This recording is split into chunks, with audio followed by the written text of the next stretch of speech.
France, vous en avez certainement entendu parler de la motricité fine par rapport à la motricité globale. On en parle beaucoup. Alors, à votre avis, docteur, est-ce que c'est un phénomène de mode ou alors est-ce que c'est efficace ou est-ce que ça peut être intéressant pour nos petits?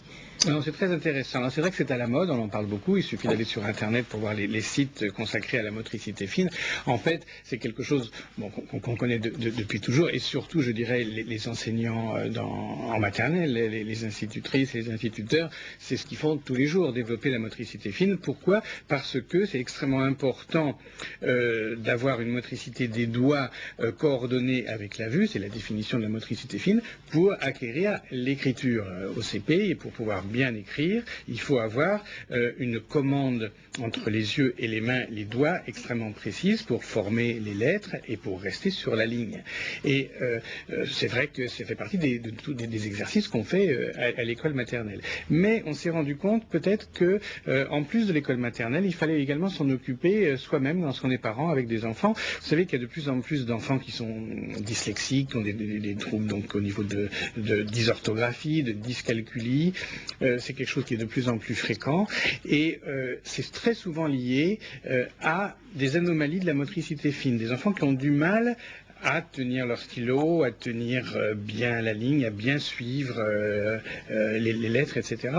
Et c'est pour ça qu'on s'en occupe beaucoup, d'autant qu'il y a un certain nombre de pathologies, là c'est plus donc l'enfant, je dirais normal entre guillemets, mais il y a des pathologies qui s'associent très souvent à des troubles de la motricité fine, par exemple l'autisme. Les enfants autistes ont très souvent des anomalies de la motricité fine qui doivent être rééduquées par les orthophonistes ou les ergothérapeutes ou les psychomotriciens, de même les enfants qui ont une trisomie 21 par exemple, ou des enfants qui ont un spina bifida, ou les enfants qui ont un retard psychomoteur dû à des troubles à la naissance. Le manque d'oxygène à la naissance va entraîner des perturbations au niveau de certains neurones cérébraux qui sont les neurones de la motricité fine, qui vont être extrêmement gênants, handicapants pour la vie quotidienne et surtout pour l'écriture.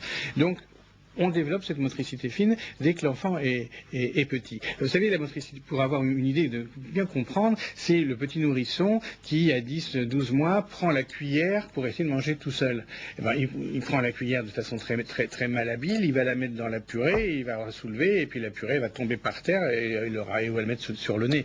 Et ben, à partir de là, jusqu'à l'écriture, qui va arriver vers 5-6 ans, c'est le développement de la motricité fine. Donc, les choses ne sont pas naturelles, c'est pas le bébé à un moment qui va retourner sa cuillère, c'est les parents qui doivent lui apprendre? Non, il va l'apprendre naturellement, mais ça fait partie des choses que les parents doivent effectivement surveiller. Là, c'était pour vous donner une image, mais la motricité fine, c'est par exemple le fait d'appuyer sur les boutons d'un téléphone, ou encore mieux, faire tourner le cadran des anciens téléphones, ou appuyer sur la télécommande qu'on a tous à la maison. Et puis ensuite, ça va être le découpage, ça va être travailler la pâte à modeler. Il y a énormément de petites choses que les enfants peuvent faire, et on sait, nous, à partir de quel âge les enfants peuvent faire telle ou telle chose, et on peut s'amuser à le faire, à développer les capacités de motricité fine de l'enfant, afin de l'aider plus tard à l'entrée au CP, à l'apprentissage de la lecture. Donc on est bien d'accord, ça s'adresse à tous les enfants, aux enfants normaux.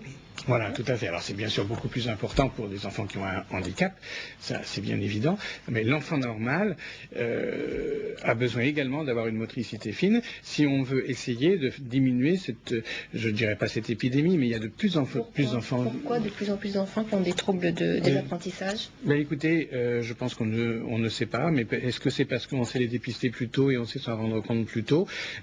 Beaucoup d'enfants ont maintenant ces troubles des apprentissages, et d'ailleurs même le terme trouble des apprentissages est relativement récent, on n'en parlait pas avant, on parlait de dyslexie, dysorthographie, maintenant on parle de troubles des apprentissages, et ces troubles sont pris en charge maintenant par les médecins, les pédiatres, les orthophonistes, les psychothérapeutes et les kinésithérapeutes de plus en plus précocement et de façon de plus en plus efficace, parce que c'est une constatation qu'on a fait maintenant, c'est que beaucoup d'enfants ont ces petites anomalies. Alors c'est tout bête, c'est quelque chose qui effectivement en attendant la maturation, ça peut s'arranger tout seul, mais lorsque ça s'arrange après 6 ans, l'enfant va commencer à avoir des petits troubles pour écrire, et très vite va se trouver en échec scolaire, et à partir de là, il y a tout un enchaînement, un cercle vicieux qui se crée pour de petites anomalies qui au départ étaient facilement dépistables et guérissables.